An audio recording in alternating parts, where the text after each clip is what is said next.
montrer l'équation différentielle qui était régie par un système de Maxwell. Donc, j'ai repris ce que j'avais fait en cours en l'adaptant aux notations de l'exercice. Donc, dans la branche de Maxwell, ça va apparaître ici, dans la branche de Maxwell, c'est la contrainte sigma 2 et c'est upsilon 2 en déformation. Donc, l'équation de Maxwell, je l'ai repris en mettant des 2 partout pour upsilon et pour sigma, et j'ai cette équation-là. De cette équation mathématique, je vais en tirer tout à l'heure une information, c'est que vaut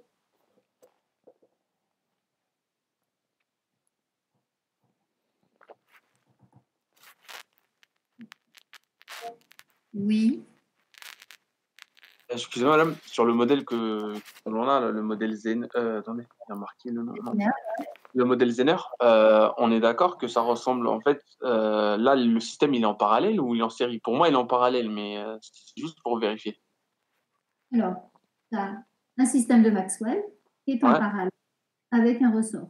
Du coup, on va voir comme dans Vogt avec les contraintes qui vont s'additionner et les élongations qui vont être égales. Exactement. Et c'est ce qu'on va, petit à petit, c'est la méthodologie qu'on va écrire. Hein. Et après, il faudra juste remplacer le Maxwell. On a un système Maxwell et un système ressort tout seul. Il faudra les additionner en fonction de leurs contraintes. On va le faire pas à pas. Que tout le monde... OK? Alors, première chose à faire, on reprend. Donc, j'ai un système de Maxwell qui est dans une branche. Donc, j'ai repris l'équation différentielle sans la redémontrer, sauf que je fais attention de l'adapter à la notation d'exercice. On a la déformation epsilon 2 et on a la contrainte sigma 2 dans cette branche Maxwell.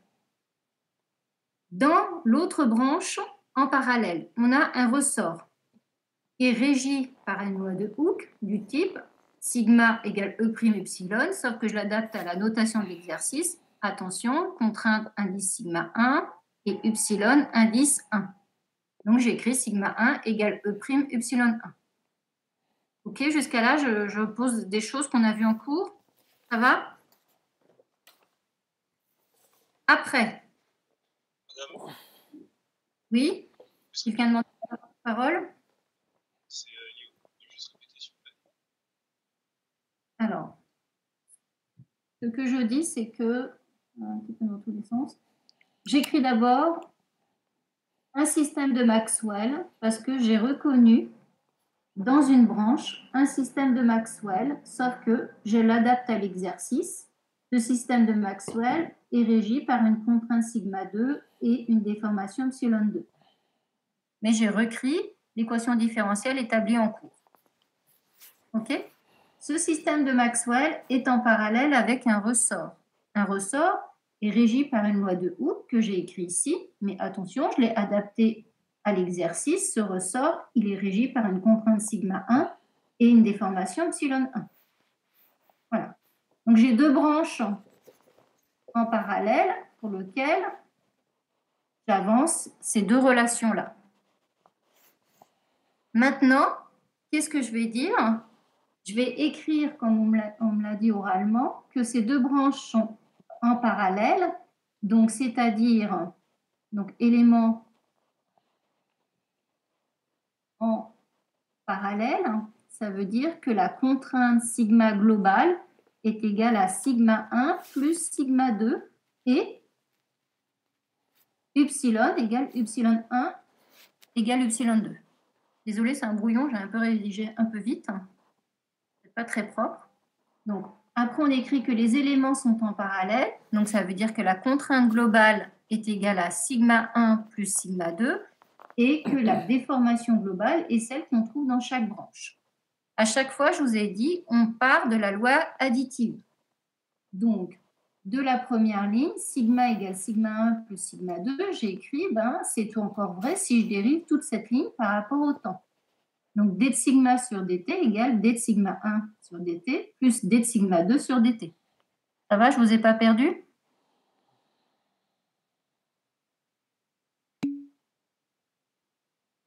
OK. Après, ce que je fais, je cherche à remplacer chaque terme. Le terme d de sigma 1 sur dt et le terme d de sigma 2 sur dt. Donc, qu'est-ce que je fais? Commencer par le difficile, quand mon crayon veut bien marcher. Je je cherche ce terme-là. Il est ici. Donc, c'est ce que j'ai isolé là. En prenant une ligne intermédiaire pour ne pas faire d'erreur de calcul, j'ai voulu isoler d de sigma 2 sur dt pour le réinjecter ici. Donc, de cette équation différentielle, j'ai passé le terme sigma 2 sur état à gauche du signe égal. Ça me donne ça. À droite, il me restera 1 sur E d de sigma 2.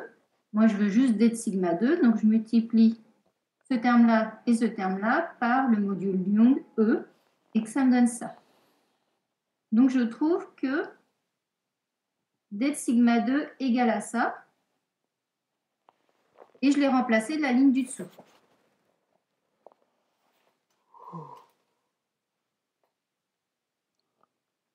Donc, je le vois apparaître ici. J'ai bien remplacé d de sigma 2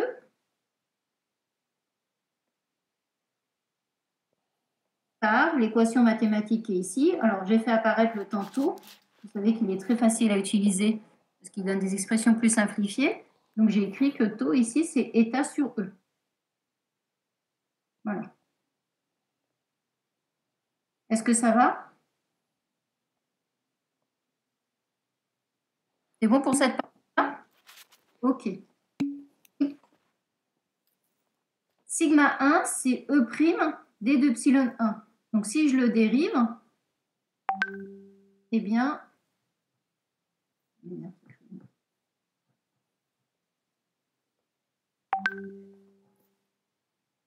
si je le dérive, ce terme-là me donne d de sigma 1 sur dt égale E' d de epsilon 1 sur dt. Du coup, ça me fait le second terme. Est-ce que ça va?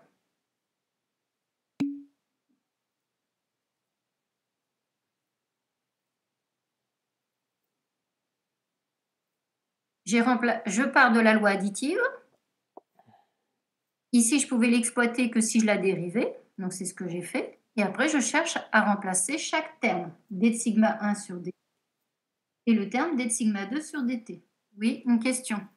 Écoute. Moi, je voulais savoir, s'il vous plaît, quand on n'a jamais vu le modèle, comment on sait qu'il faut dériver la loi additive pour pouvoir l'utiliser? Alors, ça, c'est le cours. Quel que soit le modèle que j'ai fait, j'ai écrit élément en série, j'ai ça, élément en parallèle, j'ai ça. Je regarde quelle est la loi additive et après, je pars d'elle. Je pars toujours de la loi additive, peu importe le modèle. Non, ça, j'ai compris pour la loi additive, il n'y a pas de souci. Mais pourquoi? Quand est-ce qu'on sait qu'il faut la dériver ou pas?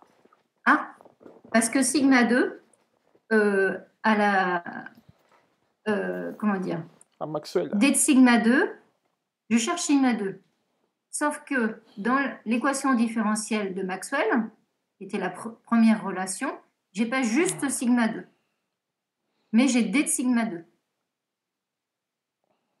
Donc, il faut aller plus loin que sigma 2 pour faire apparaître ce terme-là. Donc, c'est intuitif un peu. Non, c'est comme quand tu as la loi de Hooke, tu as sigma égale état d de epsilon sur dt. Eh bien, quand tu travailles avec epsilon et que tu te dis que tu veux utiliser la loi Ça, de c'est Hooke. Newton. Quoi? Quand vous avez dit θ dt sur d epsilon sur dt, c'est la loi de Newton? Pardon, la loi de Newton. Tu vois que tu ne peux pas utiliser epsilon, mais c'est la dérivée. Donc, du coup, ton équation, tu la dérives. Si tu veux exploiter ta loi de Newton, il ne faut pas travailler avec epsilon, il faut travailler avec la dérivée de epsilon par rapport au temps. D'accord, donc c'est vraiment en fonction de ce qu'on a. Parce qu'il y a des cas où on avait dû intégrer parce qu'on n'avait pas forcément. Ah là, je ne suis pas encore. Quel est l'objectif? Reposons la question. Quel est l'objectif? Est avoir une équation différentielle où il n'y a que du sigma et du epsilon. Il n'y a plus d'indice 1 et d'indice 2. Donc, il faut à tout prix se servir des premières relations qu'on a commencé à écrire, qui sont relatives au système, dans lequel je vois, ah, j'ai une dérivée, eh bien, ça veut dire qu'il ne faut pas falloir que je travaille avec sigma, mais que Si je veux me servir de cette équation mathématique, il va falloir que je prenne la dérivée de sigma. D'accord. Ça veut dire que vous venez de dire qu'il faut qu'il y ait que du sigma et du epsilon et qu'il faut, du coup, on doit se débarrasser de tout ce qui est sigma 2, sigma 1, enfin, qui correspondent aux différentes contraintes appliquées sur le modèle. Et vu qu'on a les epsilon qui sont égaux, on doit faire au maximum apparaître les epsilon. Exactement, tu as trouvé l'astuce. Le but, c'est de faire disparaître les indices. Et comme ε1 égale ε2 égale epsilon, je favorise les termes epsilon au détriment des sigma. Ça veut dire que lors de la prochaine étape, là, on a le sigma 2, il faut trouver un moyen de remplacer par. Il va falloir trouver une astuce pour le faire disparaître. Est-ce que Ok. je peux monter un petit peu ce que j'ai fait? Je vais effacer mes gribouillis.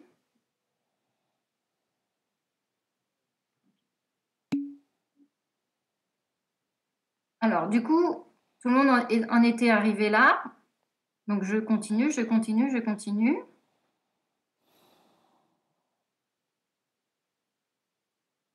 Alors, déjà les termes ε1, ε2, je les fais disparaître. Ça fera un souci de moins, selon le fait qu'on a deux branches en parallèle. Donc, la déformation dans chaque branche, c'est la déformation du système.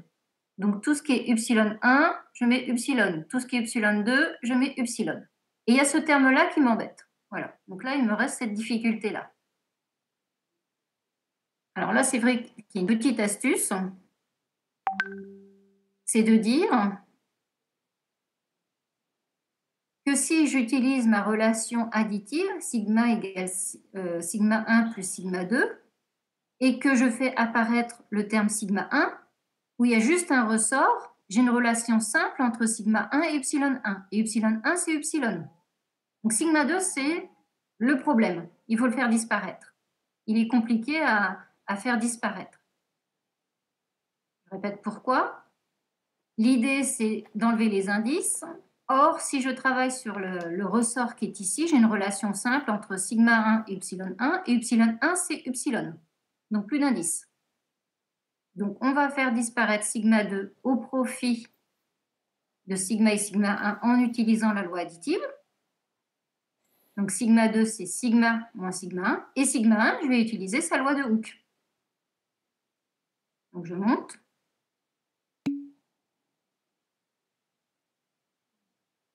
Pour qu'on l'enlève, l'objectif, obtenir une équation différentielle où il n'y a que du sigma et du epsilon. Il n'y a aucun indice, 1 et 2. Et dans la branche du ressort, j'ai des relations simples. C'est pour ça que j'utilise la loi additive pour ne plus parler de la branche 2.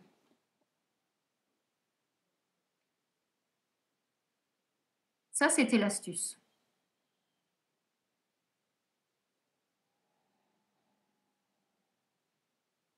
Donc, je remplace sigma 2 par sigma moins sigma 1 dans l'équation précédente.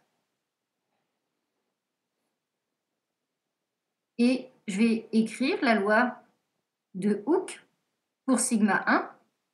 Ça va me faire apparaître epsilon 1, mais epsilon 1, on sait que c'est epsilon. Je peux monter ?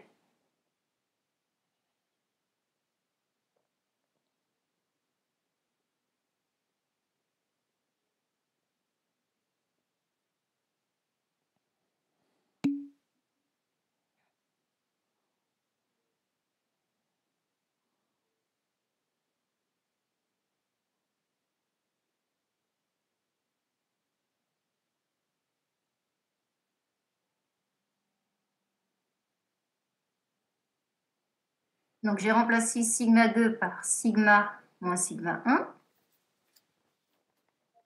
Oui, il y a une question.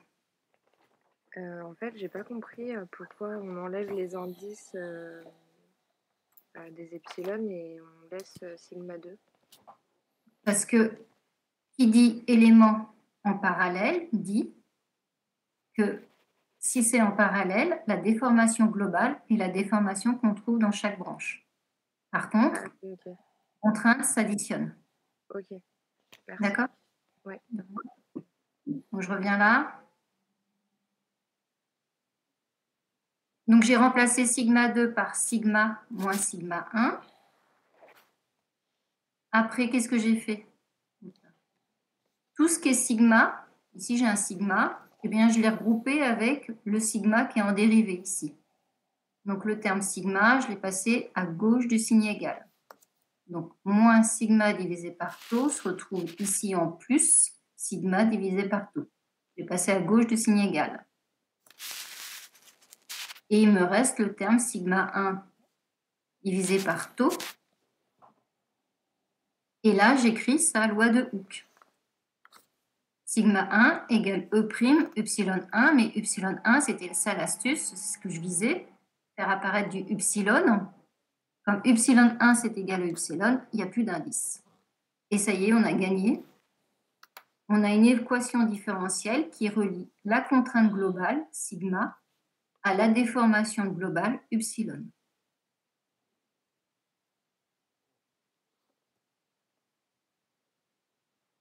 Alors, je l'ai représenté un petit peu différemment en dessous, mais ça y est, on a gagné, on a atteint l'objectif, établir une équation différentielle liant la contrainte à la déformation.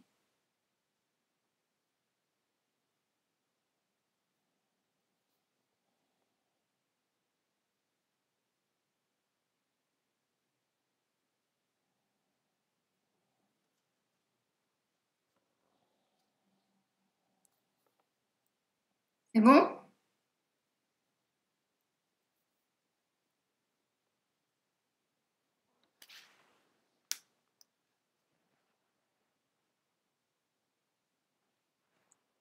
Oui, une question? Oui, en fait, c'était pour savoir, étant donné qu'après on a un fluage, on peut utiliser l'équation différentielle avec le sigma 2, vu que le sigma, après, il devient constant et il se transforme en sigma 0. Donc, est-ce qu'on peut utiliser cette équation diff ou pas? Ah ben c'est ce qu'on va faire. Maintenant, on a une équation différentielle que j'ai un petit peu réagencée. J'ai mis le taux en haut, j'ai tout multiplié à gauche du signe égal et à droite du signe égal par taux. Je l'ai représenté un peu différemment, mon équation différentielle, et maintenant je vais la résoudre dans le cas d'un fluage. Et là, j'avais déjà répondu à la première question, établir l'équation différentielle entre sigma et epsilon.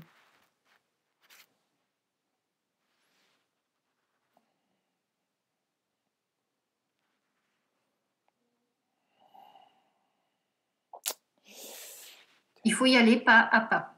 Pour faire ce genre d'exercice, il faut y aller pas à pas. À chaque fois, on écrit nos lois individuelles. Qu'est-ce qu'il y a dans cette branche? Qu'est-ce qu'il y a dans cette branche? Est-ce qu'elles sont en parallèle? Est-ce qu'elles sont en série? Et on arrive donc à l'équation différentielle qui est ici.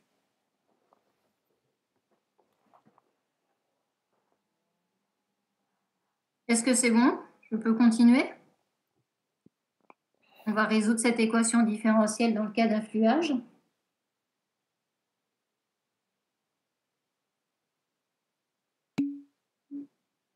OK.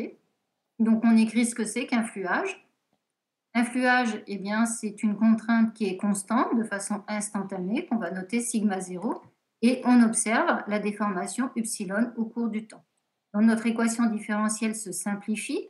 Le terme dérivé de sigma va disparaître et je remplace sigma par sigma 0. Et tout le reste, à droite, j'ai rien changé. Donc, il faut résoudre cette équation différentielle. On en a déjà résolu de ce type-là. Alors, c'est les équations différentielles les plus compliquées qu'il faut résoudre en 2 temps, en cherchant la solution particulière, puis la solution de l'équation sans second membre. Donc, je projette la solution. Solution particulière, vous enlevez tout ce qui est dérivé. Donc, ce terme-là, il est nul. Donc, il restera juste sigma 0 et E' fois epsilon. La solution particulière, elle est immédiate. C'est sigma 0 divisé par E'. Maintenant, on va écrire que le second membre, ici, eh bien, il est nul. équation sans second membre.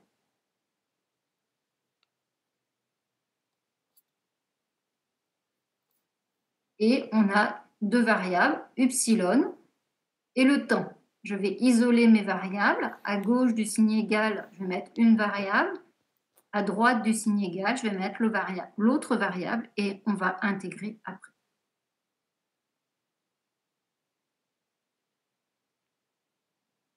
Vous me suivez?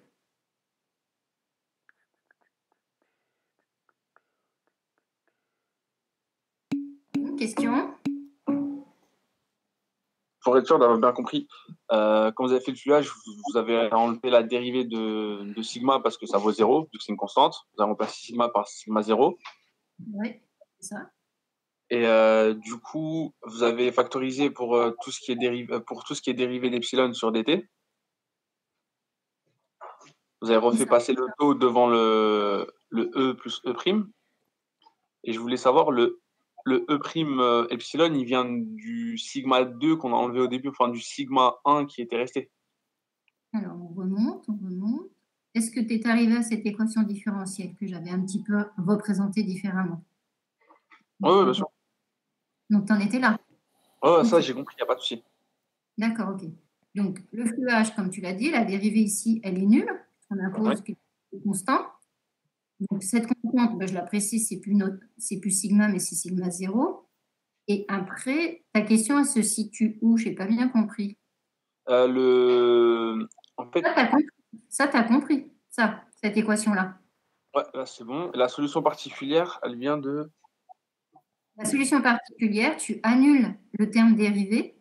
Ouais. Et tu cherches ce que vaut upsilon, la solution. Donc, la solution particulière, tu enlèves le terme dérivé et tu cherches la solution epsilon. D'accord, donc du coup, oui.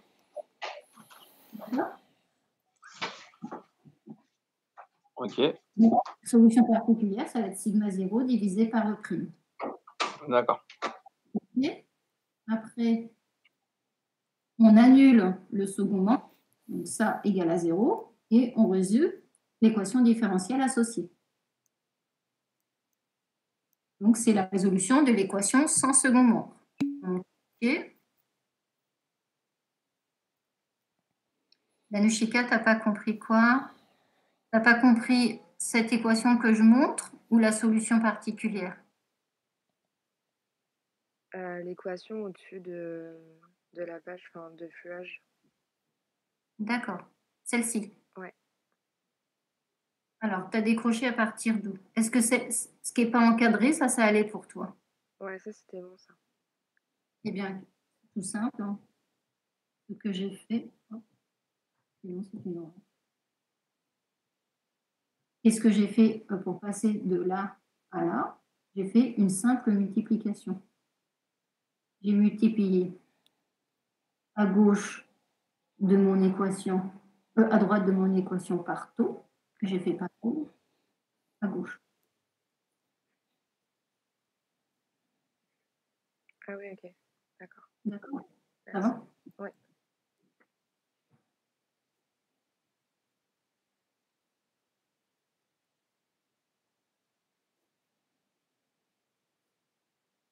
C'était pour éviter les superpositions, les fractions qui sont là. Ah, c'était pour enlever les taux? Oui, voilà. Ici, on avait une fraction un peu plus lourd. Ok. Et faire apparaître la contrainte que je cherche, epsilon que je cherche, et limiter les fractions. D'accord. Mais on peut résoudre autrement, hein, enfin, en reprenant l'équation précédente. Hein. La méthode est la même. Alors, j'en étais solution particulière, on l'a vu ensemble. Équation sans second membre. Hein, je mets le second membre égal à 0. Oui, Jules. Donc, l'équation sans second membre, le second terme, je le mets égal à 0. Donc, je cherche upsilon au cours du temps. Donc, on sait qu'on isole les variables. Donc, j'ai mis un terme à gauche de l'équation, l'autre terme à droite de l'équation. Donc, c'est pour ça qu'il y a un signe moins qui apparaît ici. Donc ça, je l'ai passé de l'autre côté. Ainsi moins. Je veux isoler d de upsilon sur dt.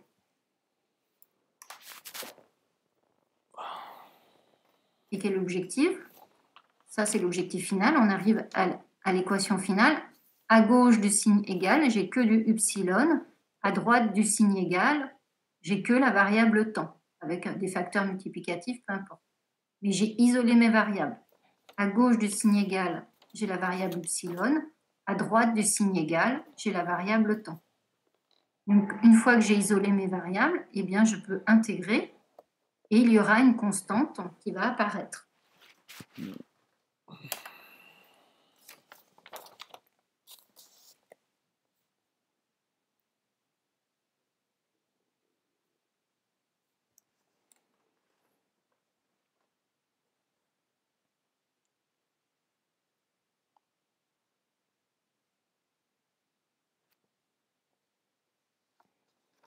Je continue, je monte.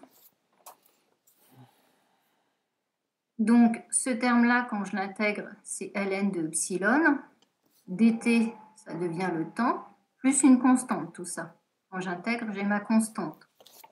Cette constante, je vais écrire, c'est le ln d'une autre constante a que je vais déterminer avec les conditions initiales. Mais attention, on détermine la constante a sur la solution et la somme de la solution particulière plus la solution sans second membre.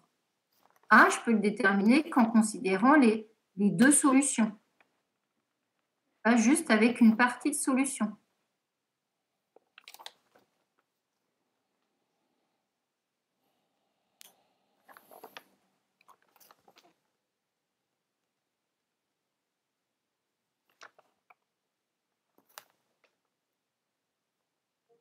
Oui, une question? Donc là, on a apparenté la constante obtenue après la dérivation à ln de a, c'est ça? Voilà. Oui, j'écris constante égale ln de a. D'accord. Et le a, on le trouve comment? Eh bien, c'est en dessous, là. Si je peux monter, je vais le faire apparaître.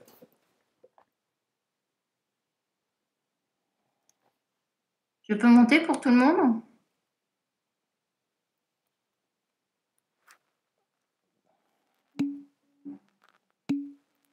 Alors, on va trouver la constante a en écrivant les conditions à tel égale 0, mais après avoir fait la somme des deux solutions. Donc là, on le devine, il y a marqué en dessous solution générale, donc je fais apparaître. J'ai la somme des deux solutions, la solution particulière qui est là, plus la solution qui est juste au-dessus. Alors ici, effectivement, je suis allée un petit peu vite, mais comme on a déjà fait ce genre de choses en cours, vite, on va écrire.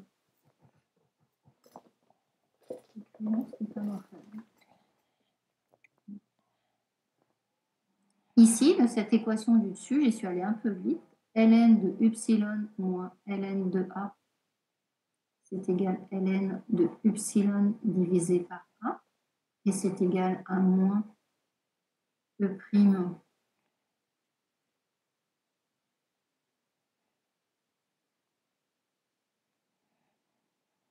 e prime, le temps, divisé par taux E plus E prime. Et ça, c'est égal à epsilon de t sur A exponentielle de moins E prime t divisé par taux E plus E prime. Tout ça dans la parenthèse. Donc, epsilon est égal à A exponentielle moins tout ça.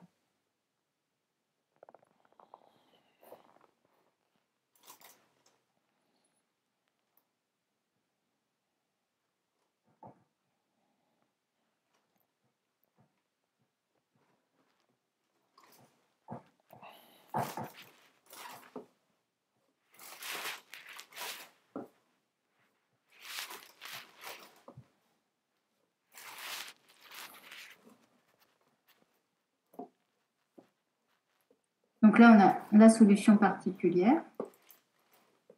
Et là, on a la solution de l'équation sans second.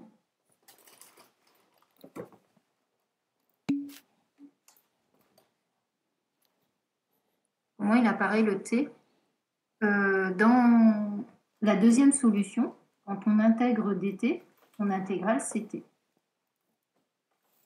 Là, c'est E' fois t. Ici, il y a multiplié.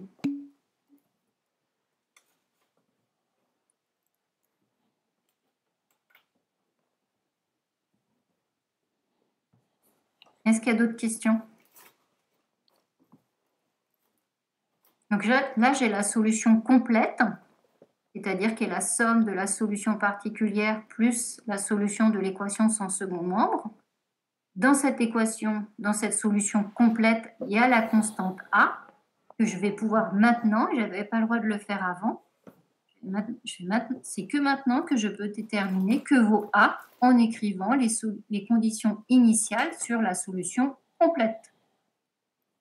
Les conditions initiales, ça s'applique sur la solution complète.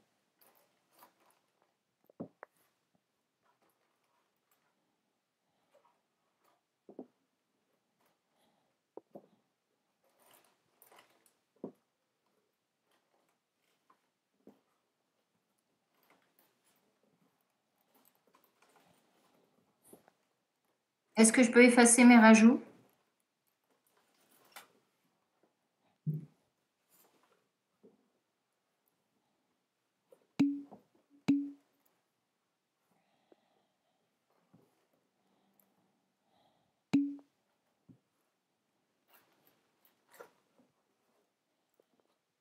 Alors, on écrit maintenant les conditions initiales pour déterminer que vaut A. Oui, une question?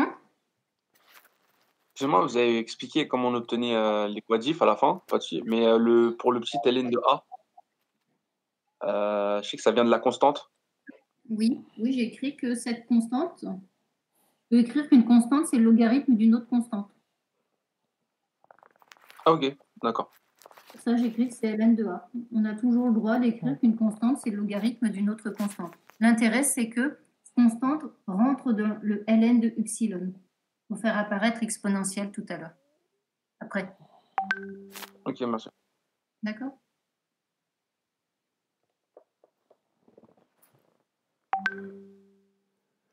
Donc, c'est notre solution générale. Donc, on écrit les conditions initiales.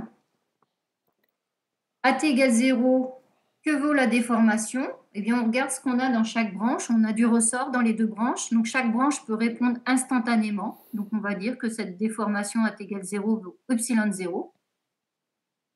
Donc, cette réflexion, je l'ai après avoir regardé ce qu'il y a dans chaque branche. Dans chaque branche, j'ai du ressort. Un ressort est capable de répondre instantanément. Donc, j'ai une déformation qui existe, AT égale 0. Et je la note, epsilon 0. Après, dans mon équation mathématique du dessus, eh bien, je remplace le temps t par 0.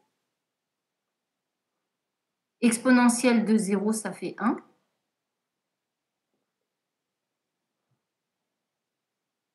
Oui, une question? J'arrive pas à vous relire, je suis désolé. C'est C point, je vois pas. A, T est égal 0. J'avoue, j'ai écrit très vite cette correction. Non, mais c'est Condition A, T égale 0. C'est A accent grave, T égale 0. C'est ça que tu n'arrivais pas à lire? Attendez, vous pouvez répéter parce qu'il y a eu des. Ça a coupé un petit peu. C'est I, condition initiale. Ah, ok, d'accord, ça marche. Ça marche. A, accent grave, AT égale 0. Ok, merci. D'accord? Donc, la réflexion qui est importante à se dire, c'est que dans chaque branche, il y a du ressort, donc chaque branche peut se déformer instantanément. Et comme la déformation globale est la déformation qu'il y a dans chaque branche, il y a une vraie existence pour cette déformation. Elle n'est pas nulle. Donc, j'écris que c'est epsilon 0. Dans l'équation du dessus, je remplace le t égale 0. T par 0. Ça me fait exponentielle de 0. Donc là, j'écris que ça égale 0. Mais exponentielle de 0, c'est 1. Donc, je trouve ça. Oui, une question? En fait, j'ai pas compris pourquoi epsilon 0 n'est pas nul en fait. Epsilon de 0 est nul quand tu as juste un piston qui refuse de se déformer instantanément. Quand on a dans... Je vais remonter le sujet si je ne l'ai pas fermé. Je vais redessiner. rapidement, notre système, on avait un ressort, et puis dans l'autre côté, on avait un Maxwell. OK? La déformation de l'ensemble, upsilon, c'est la déformation qu'on a dans la première branche, et c'est égal aussi à la déformation qu'on a dans la deuxième branche. Dans la deuxième branche, du fait qu'il y a un ressort, et que les deux éléments, là, ils sont en série, on sait que dans cette branche-là, la déformation de cette branche, c'est la déformation du ressort plus la déformation du piston. Le piston, il ne veut pas se déformer instantanément, c'est pas grave, lui, il va le faire. Donc lui, ce ressort-là accepte de se déformer instantanément, ce ressort-là accepte de se déformer instantanément. Donc, le système global peut se déformer instantanément, car upsilon égale upsilon 2. D'accord? Est-ce que j'ai répondu à ta question? Oui, mais du coup, en fait, c'est quand qu'il est nul. Epsilon 0, il est nul quand... Non, tu as ça. Un modèle de Kelvin-Voigt. Là, tu mets un ressort et un piston dans cette branche-là. La déformation du système, c'est la déformation qu'on trouve dans chaque branche. Or, cette branche refuse de se déformer instantanément. Ou alors, un système où tu aurais deux pistons dans chaque branche. Un piston dans cette branche-là et un piston dans cette branche-là. Ah, ok, d'accord. C'est quand j'ai en parallèle un piston qui est seul, en fait, qui est isolé. Ouais, quand tu as un piston seul, il refuse de se déformer instantanément. Et comme sa branche impose sa déformation à l'ensemble, eh bien, tu n'as pas de déformation instantanée. D'accord. D'accord? Ouais. Oui, une autre question? Est-ce que ça signifie que selon ce modèle-là, on peut faire de la relaxation, vu qu'on a une déformation instantanée, ou pas du tout? Tout à fait. Tu peux faire une expérience de relaxation dans ce modèle, puisque chaque branche peut se déformer instantanément. Ok, merci. Un autre exercice à faire. On va essayer d'aller au bout de celui-là déjà. OK? Donc, j'ai écrit les conditions initiales pour déterminer A, la constante A. Ben, la constante A, c'est upsilon 0 moins ce terme-là. Et donc, je le réinjecte dans ma solution globale où il y avait A.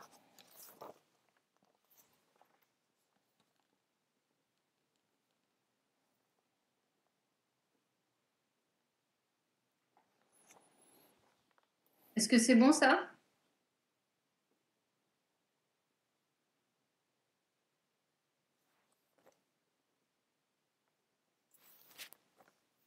Je peux passer?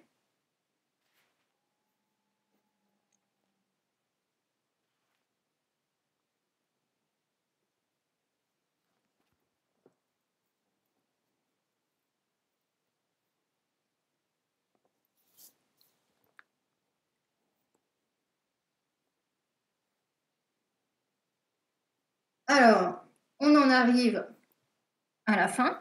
Si on fait du fluage, ce qui nous intéresse, c'est la complaisance de fluage. Donc, sa définition qu'on connaît, c'est ce qui varie sur ce qui est constant, donc la déformation sur la contrainte constante.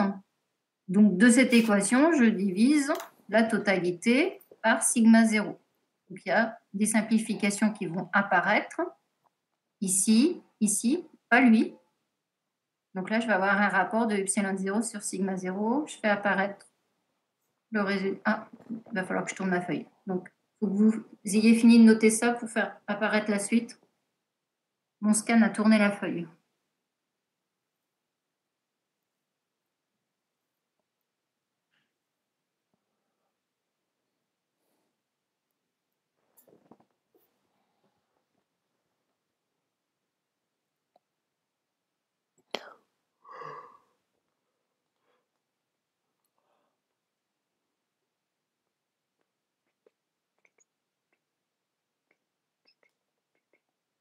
Je peux passer?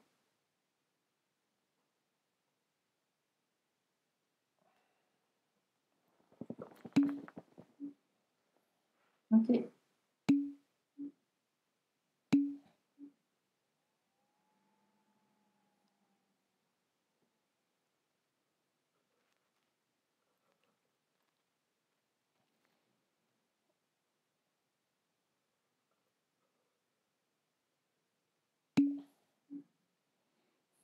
Ok. Alors, je continue. Du coup, je fais tourner ma feuille.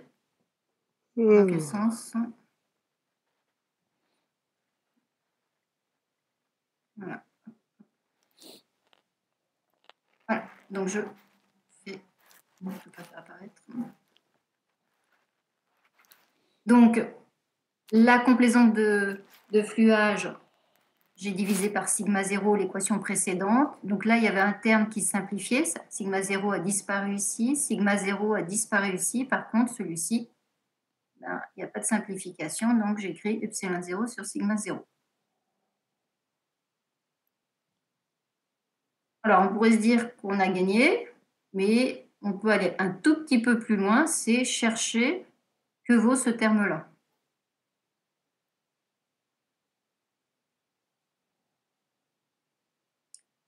Alors, pourquoi on divise par sigma 0? Je ne peux pas monter. Parce que D de T, c'est...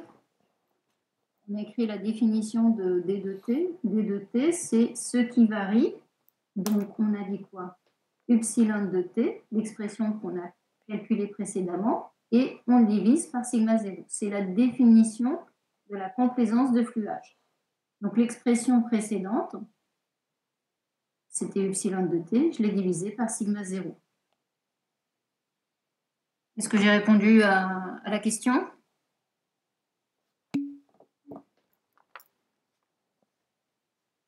Donc, je disais qu'on pouvait aller un petit peu plus loin en cherchant qu'est-ce que vaut ce terme-là. On l'avait fait aussi un petit peu dans un système pour lequel on avait réécrit toutes nos relations, mais au lieu de l'écrire à n'importe quel instant t, on les avait écrits à t égale 0. Donc, je reprends. Qu'est-ce qu'on avait écrit? On a écrit qu'on a un système en parallèle, c'est-à-dire epsilon, on avait écrit précédemment que epsilon égale epsilon 1 égale epsilon 2, parce qu'on avait des branches en parallèle. Donc, j'ai écrit cette relation à t égale 0. Parce qu'on avait un système en parallèle, on avait écrit que sigma égale sigma 1 plus sigma 2. J'ai écrit cette relation-là à t égale 0. OK?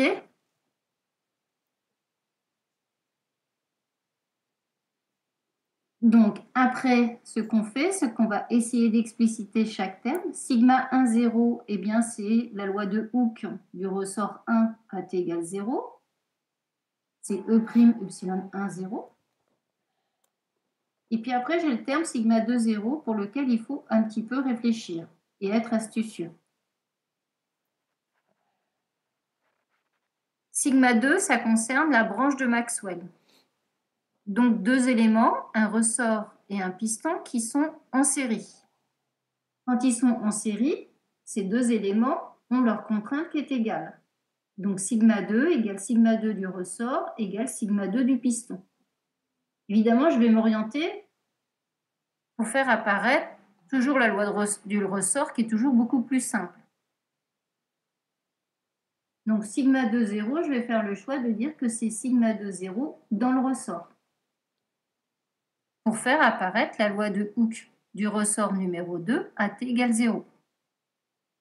C'est ce que je fais apparaître ici.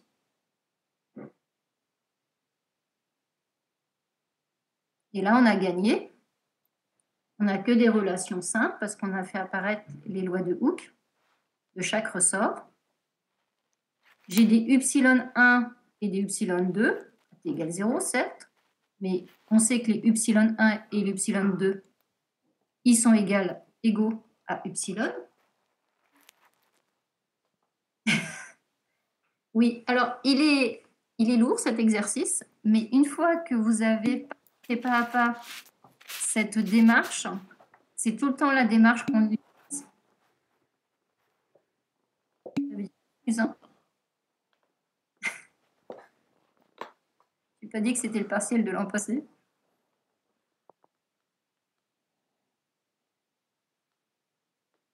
Cet exercice, je l'ai donné à un partiel.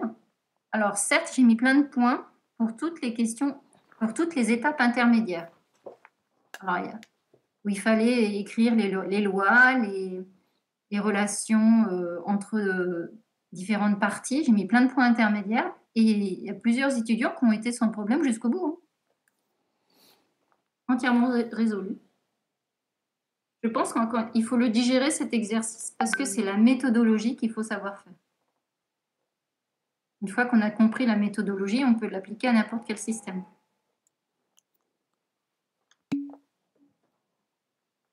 Donc, après, il me restait encore une dernière étape, dire que ε1, 0, c'est la même chose que ε2, 0, c'est le ε0 du système global. Et ça y est, on a gagné. On peut expliciter le rapport qui m'intéressait. Je cherchais ce rapport-là. Eh bien, j'ai la relation entre sigma 0 et ε0. Donc, mon rapport, au final, peut s'exprimer en fonction des deux modules Jung, des deux ressorts, le ressort 1 et le ressort 2. Voilà.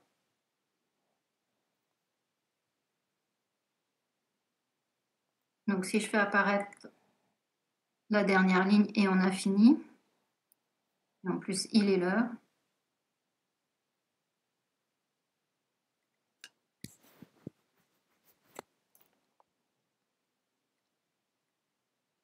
Je peux faire monter encore un peu? Oui. Il faut que j'efface les gribouillis. Voilà, question finale. Et ça y est, c'est fini. Voilà. Eh bien, il est l'heure. Je veux quand même revenir sur 2 points. Donc, j'insiste sur les conditions d'examen. Je sais que c'est contraignant, mais encore une fois, j'en ai subi les conséquences en étant trop indulgent. Donc, je ne peux plus être indulgent. Donc, c'est marqué sur la convocation. À l'examen, ceux qui ne viennent pas avec une calculatrice collège, ça sera interdit et ça sera marqué dans le PV. Et j'insiste encore, c'est très désagréable à dire, mais malheureusement, j'en ai subi les conséquences. S'il y a une triche, ça me fait mal au cœur, mais je le marquerai dans le PV. Et la conséquence, c'est que vous êtes interdit d'examen pendant plusieurs années. Ça me déchire le cœur. C'est pour ça que je ne l'ai pas fait une année, mais ça m'a généré de tels problèmes que je ne recommencerai plus jamais. Donc, j'appliquerai à la lettre le règlement, même si je trouve ça super dur. Mais je l'applique. Je suis désolée. Je trouve que c'est trop dur, mais j'en ai trop souffert que ça me crée plus de problèmes en étant indulgente. Donc, je vous préviens, en cas de triche, j'applique à la règle le règlement, même si ça me déchire le cœur. Donc, soyez sympa, ne trichez pas. Voilà, c'est super dur à dire tout ça. Mais je préfère être honnête.